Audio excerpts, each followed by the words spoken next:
Bonjour Ilana, bonjour à toutes et à tous. Gmar Hatima Tova, une bonne fin de saut, oui, puisqu'il y a l'activa, l'écriture, notamment en Rosh Hashanah, pendant cette Timichouva, et puis la Hatima, il y a un premier tampon qui est fait au moment de la Ne'ila, hier soir, Ne'ila de Yom Kippour, et puis un deuxième saut qui est le saut final, qui sera Hoshana Rabbah, la nuit du 7e jour de Sukkot, où là il y aura le dernier saut pour la vie, pour le bonheur, pour la santé, pour la paix, c'est à ce moment-là. Alors Gmar Hatima Tova, et puis aujourd'hui c'est un jour très particulier. On est le lendemain de Kippour. Le lendemain de Kippour, on le retrouve deux fois dans la Torah, notamment d'une façon assez forte et très emblématique.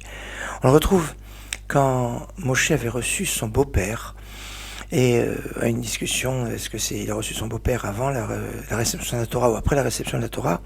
Toujours est-il que le lendemain du festin que Moshe avait fait en l'honneur de son beau-père, quand il avait accueilli son beau-père dans le chapitre 18 de l'Exode, on dit ce fut le lendemain, et Moshe s'est assis pour juger le peuple. On dit le lendemain, Rashi nous explique qu'il s'agit du lendemain de Kippour. Et oui, c'est le lendemain de Kippour.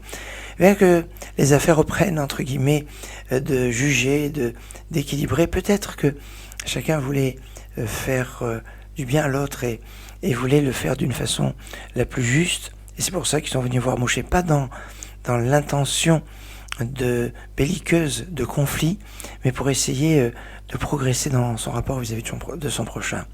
Deuxième endroit très emblématique où on retrouve ce lendemain de Kippour, c'est dans Parashat Vayakhel, à la fin du livre de l'Exode, où on nous dit que Moshe a rassemblé les enfants d'Israël au lendemain, pour leur indiquer comment ils allaient construire le Mishkan, le sanctuaire. C'était le lendemain de Kippour. Alors ce lendemain de Kippour, c'est un jour de rassemblement, un jour d'équilibre, de jugement, et pour nous, cette année, ce lendemain de Kippour est veille de Shabbat. Alors on va toujours en progressant. C'est très intéressant cet aspect où on nous dit qu'à la sortie de Kippour, il est bon de commencer à construire la soukha. Oui, c'est dès la sortie de Kippour. Alors on fait l'Havdalah, on mange, évidemment, et puis après, on essaie d'entreprendre, d'autant plus que cette année, on va avoir Shabbat en plein milieu, entre les jours de Kippour et les jours de Sukkot. Alors, ça va manger une grande partie de cette période intermédiaire. Et c'est pour ça que, si vous ne l'avez pas fait un petit peu hier soir, essayez de s'arranger pour essayer d'avancer. Sinon, on aura la journée dimanche. Mais dès lundi soir, ce sera Sukkot. Alors, le principe de Michaïl Chaïl, d'aller en progressant de Kippour vers la préparation de Sukkot, de la préparation de Sukkot à la préparation de Shabbat, vers la Shabbat, et encore préparation de Sukkot pour arriver à la fête de Sukkot, tout un programme de progression que je vous souhaite, avec une excellente journée.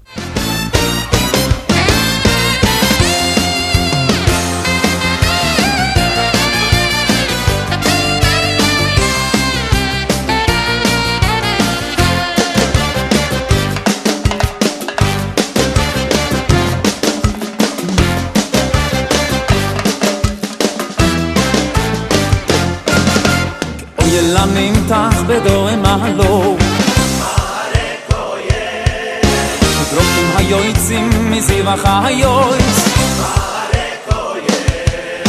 כזה הנוסוך נלמצח מלך כחסד אני